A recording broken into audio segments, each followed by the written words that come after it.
So if you've been trying to sell AI and automation services, then there's a good chance that you've been in this scenario where you've been pitching to a prospect and you've got them on a Zoom meeting and you take them through all of the cool AI bots that you can build and all these different automations that you're going to offer them. And on the call, they're super excited. They sound like they love it and they really want to move forward with it. And then after the call, you send over the proposal, the contract, the invoice, whatever it is, and then you're faced with just crickets. There's no response. They were just somebody who you thought was a sure thing that you were going to close, and now you can't even get them on the phone. You can't even get an email response out of them.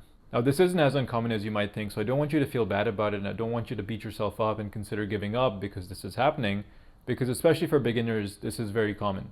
And there's normally three main reasons why this happens and why prospects start ghosting you. I'm going to cover those in this video today. And this video is just going to be me talking to you entrepreneur to entrepreneur. So if you're looking for big animations and fancy B-roll to keep your attention, then that's actually a bigger problem that you need to solve if you can't focus on this video for however long it is. And if you don't know who I am, my name is Hamza Beg. I go by the handle Hamza Automates. I also run a 7-figure award-winning AI automation agency. You can see my awards all over here. I've worked with some of the biggest influencers to help them with their automated systems like Tai Lopez, Michael Sartain, a bunch of other people as well. So if there's anyone on YouTube that you should be listening to if you want to be serious about starting an AI automation agency, then I'm definitely one of those people. So reason number one, your discovery sucks. You didn't do a good discovery. You did not find and uncover critical pain points and problems. You might have found some pain points. You might have found problems that they said that they had, but those problems weren't priority number 1, 2, or 3. You might have found priority number 5, 6, or 7.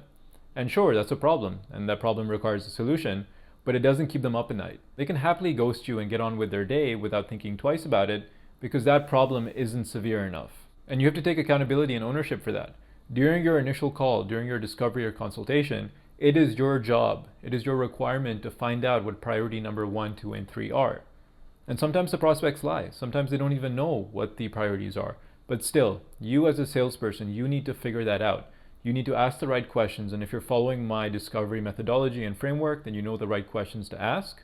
But then you also need to know how to press on that pain, how to make them realize that this is a bigger problem than they actually know, and then feed off that. Build that fear inside of them that if this problem is not solved, then their business is going to suffer. And if you don't do a good job at that, then they're going to ghost you because it doesn't matter to them. It's not that big of a priority. And I see this in practice all the time, even in my one-on-one coaching programs where my students actually send sales calls to me that they were on. They send me the recordings and I watch them back. And then you can see that the prospect clearly has a problem with something like upselling their customer base, where they have no loyalty, they have no retention for their customers, they don't come back, and it's very hard for the client to upsell them. So that's a problem that the client specifically specified, right? But my student didn't pick up on that at all. He just brushed past it and went on to the next question, almost like he was going down a checklist interview, where he wasn't actually listening.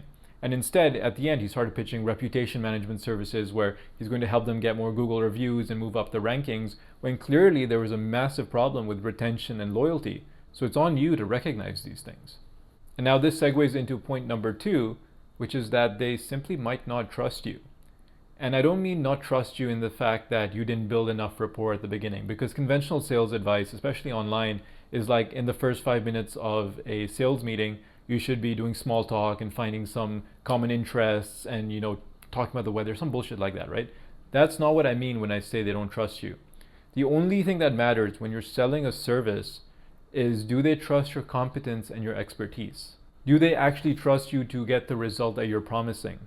Because anybody can get on a sales call and promise the world and say that they can do this and that and that. That's not the hard part.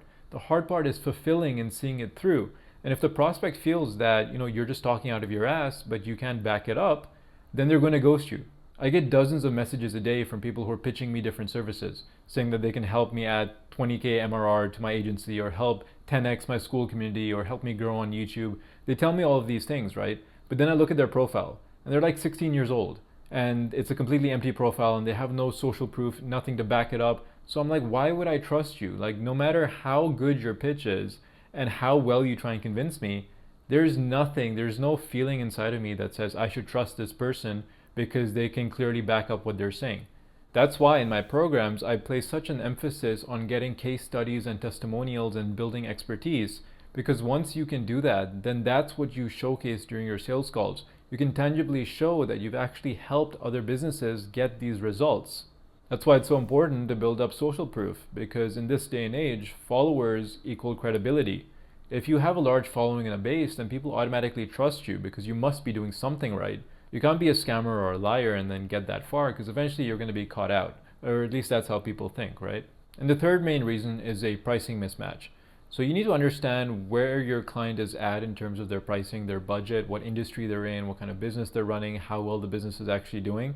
So sometimes you shouldn't be afraid to ask for revenue numbers, and then you can actually work within their revenue.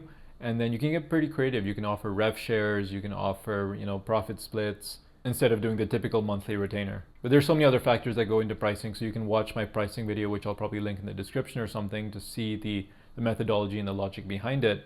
But going back to point number 2, trust and reputation is also a big factor in pricing and actually being able to justify your price. Because you watching this as a complete beginner with no social proof and no case studies cannot charge the same price as someone like myself who has hundreds of thousands of followers. If you Google my name, I come up as the automation guy and I've got all these testimonials. We're in a completely different ballpark, right? And eventually you will get there. But when you're starting out, you need to kind of concede on your pricing and understand your place, pay your dues, and then work your way up. And I think a lot of people don't realize that. They get very greedy and they try to make a lot of money early on, where this is really a long game. This is a long-term game, especially if you have that vision. That's really what's going to separate the winners and the losers. But key actionable takeaways for you is work on your discovery. So watch my discovery video, look at my methodology, use the questions that I ask, and understand how to find priority number 1, 2, and 3, and how to actually press on that pain to make them realize that they need you more than they realize, and then they cannot afford to ghost you. Start being more trustable, have better expertise, make it sound like you're a subject matter expert that knows what they're talking about. Work on getting testimonials, case studies, and social proof to show that you're actually a real competent automator and you can actually justify and fulfill what you're saying you can do. And then just rework on your pricing as well. Understand the position that you're in and if you actually have leverage to charge as much as you're asking for. And if not, then feel free to concede and work on just getting those testimonials and those case studies. And then once you have those, then you can start asking for more. And if you want to learn more about these topics and directly from me, then you can join my school community called the Automation Incubator. We're currently just past 18,000 members, so we're one of the biggest communities and probably the most successful with all the results and the wins that we get. So I highly recommend that you join. You get access to me and more in-depth tutorials. You can find that at the link in the description below, but also at skool.com/automate. If you want to start your own AI automation agency, then please watch the introduction videos inside that community. But if you also want my automation software, you can get that in the description below in this video as well. I hope you found this useful and I'll see you on the next one.